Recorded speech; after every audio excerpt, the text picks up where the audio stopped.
Welcome. I'm Halcyon, and this is the Belief Buffet. Today, I want to talk about charity and doing charitable acts quietly or publicly. Basically, look at me! I did something good! And is that a problem? Many people have the belief that charitable acts should be done anonymously and silently. Who cares why someone is doing something kind? If I give a sandwich to a person who is hungry, and then I tweet, just gave a sandwich to a guy I met on the street corner who was hungry, that doesn't make him any less fulfilled. And the real benefit, the reason why I'm bringing this up and I'm going to get deeper into this, is that I think we need more examples. I think we need to see more and more people doing kind acts, random acts of kindness, so that it becomes normalized, so that our mind just starts to see opportunities to do it. You may have heard of those like payment chains that happen where you pay for the person behind you. It happens in like toll booths or in Starbucks drive-thrus. You may have actually had that happen to you. Have you ever had that happen where someone says they just paid for your coffee, and what do? You know what most people do? They pay for the next coffee.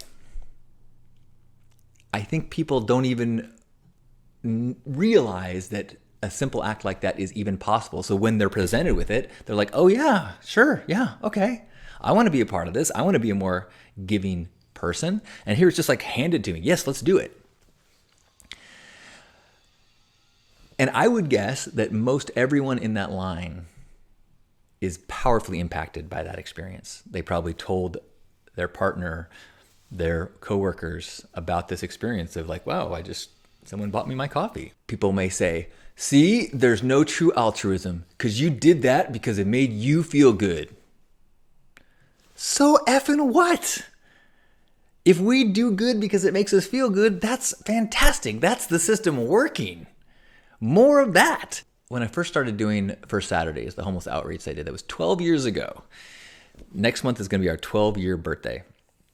So 12 years ago, I started doing it with my friend Jason. After we went down for the first time and gave stuff away to the homeless, he was like, this is so awesome. We both were like, this was so awesome. And he was like, let's keep this private. I'm like, no way, dude. I want to put this on Facebook. And he's like, you know what? Let's keep it private. Let's just make this, something that we do because we want to do it. And I respect that. I respect the idea of not being motivated by pride and not having this experience getting corrupted by selfishness. But I mean, have you met me? Of course I'm going to put it online. So I shared it. And again, coming back to why it is good to share and be public about charity. By putting it online and sharing what a cool experience I had, the next month, a handful of friends were like, hey, can I join you? Then month after that, more people. We had 10 volunteers, then 20 volunteers, then 50 volunteers. Each time, people bringing more donations, more food, bringing people from far away, sending money to us so that we could buy more supplies to give away. So over the years, by being vocal and sharing and publicizing about this. And in the early days, I would actually like make videos, like almost like promo videos of how fun it was and how cool it was, because I really wanted people to see and to join us. He said as he threw his water bottle on the ground.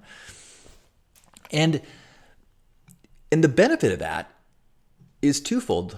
One, we had much more donations. Tons more clothes to give away so that we could help tons more people. So we were able to serve that many more people and do that much more good.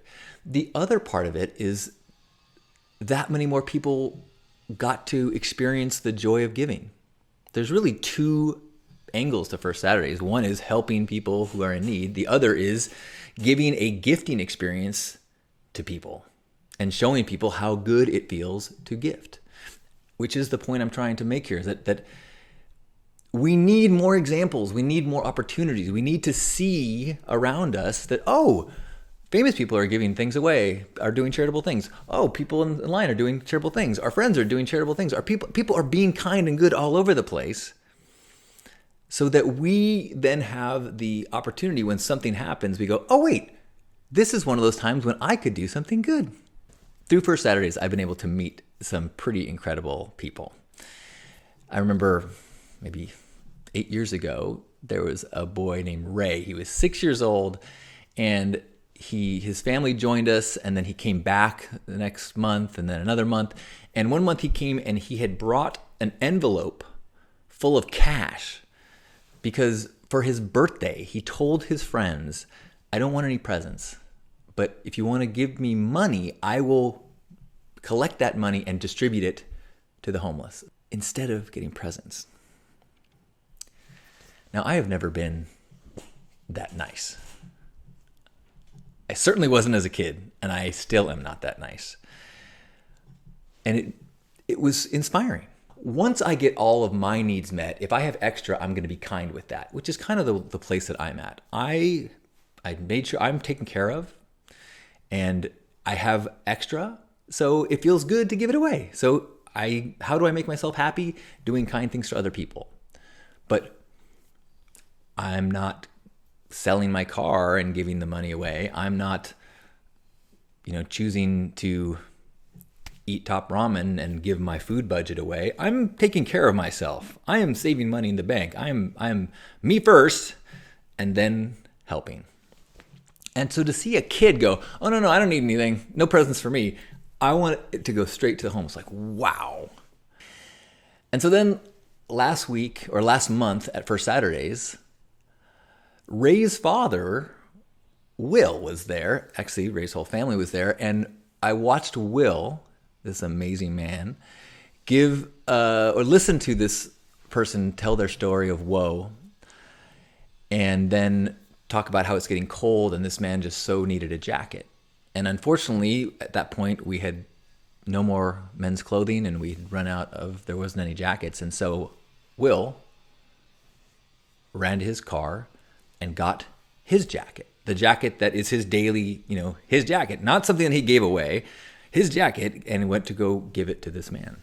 And I was like, wow. Again,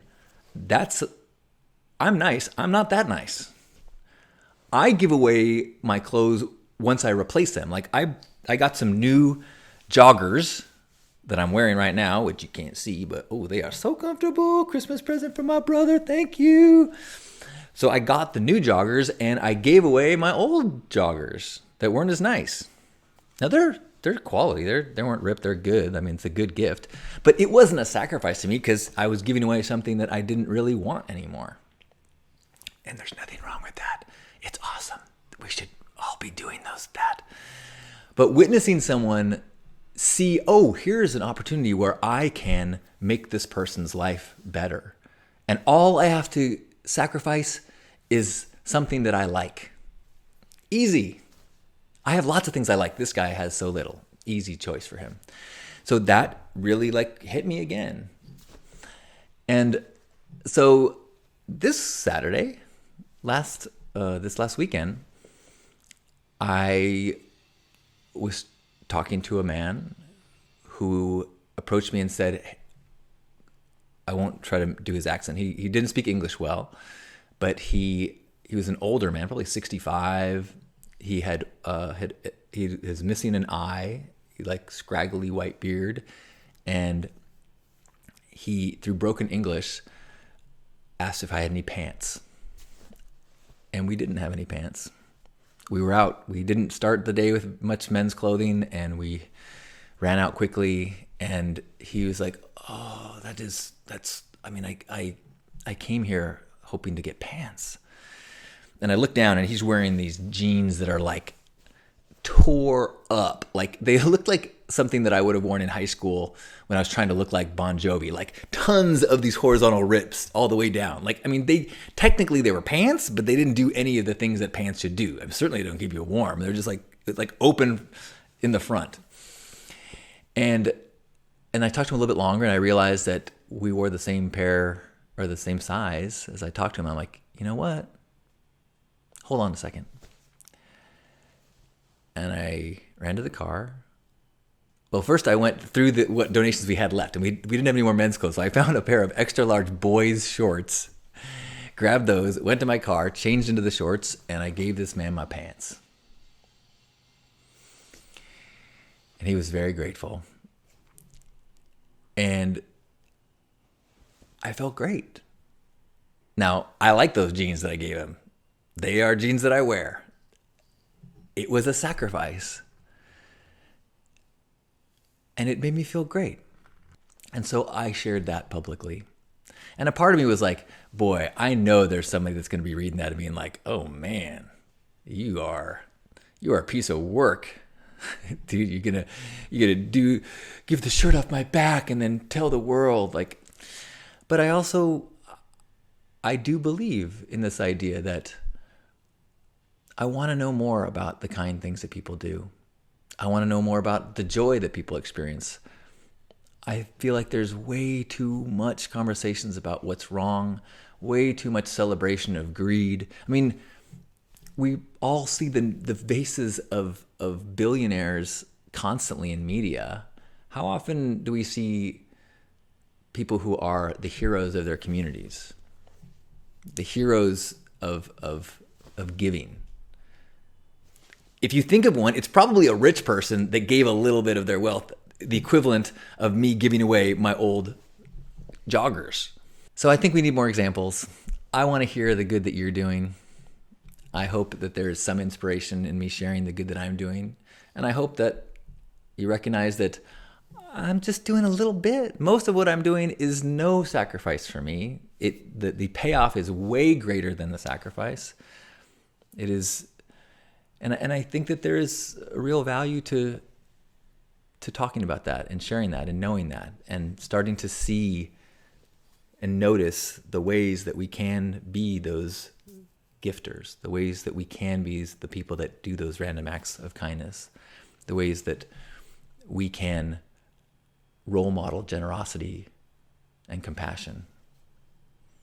So I am so grateful to Ray and to Will. I totally forgot to say that at the end of First Saturdays, Will noticed that I was wearing his son's shorts. And so I explained to him about giving away my pants. And then he shared a story about meeting a man who was just out of the hospital and had no shoes. And so Will gave him his shoes. Pretty inspiring family. And thank you for all that you are and do and giving me space to be me. I love you.